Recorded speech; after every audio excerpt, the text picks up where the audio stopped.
Ir veikts pētījums un pierādīts, ka diendusa uzlabo veselību.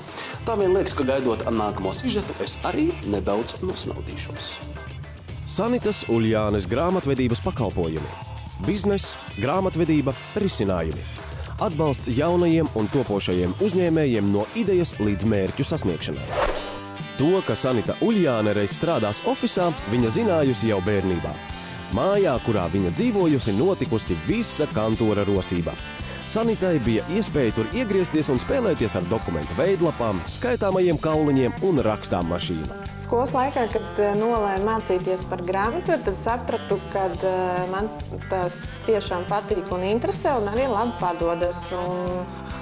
Vēlos pateikt lielu paldies to mūsu skolotājai, kas ielika visus tos pamatus. Kā es pieņēmu lēmumu sākt nodarboties ar grāmatvedību, tā uzreiz arī uzradās pirmie klienti. Turpinās izaugsme un progresu un mācos vēl joprojām.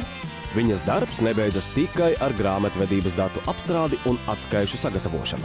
Sanita kopā ar uzņēmēju seko līdzi uzņēmuma attīstības dinamikai, analizē situāciju un meklē jaunus risinājumus biznesa attīstībai.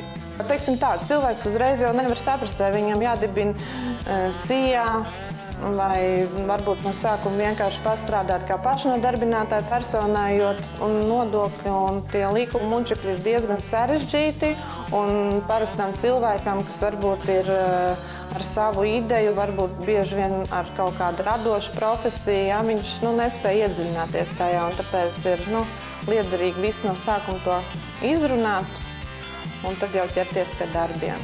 Paskatoties uz Sanitu, nākas lauzt dažu labu stereotipu.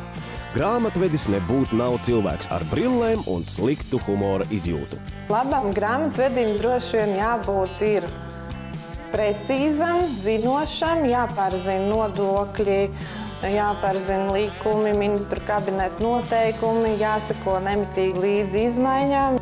Veiksme un labs grāmatvedis ir panākumu neatņemamas sastāvdaļas. Jebkurā gadījumā, kā jebkurā biznesā, ir jāiegulda liels darbs, ir jābūt tai lielai pārliecībai, ir jāzina, ko tu vēlies sasniegt, kāds būs tas mērķis, un ir jābūt ļoti spēcīgai apņemšanās, iet un nepadoties, jo bieži vien tas jau ir tāds milzīgs uzdrošinājums un arī tajā pat laikā risks.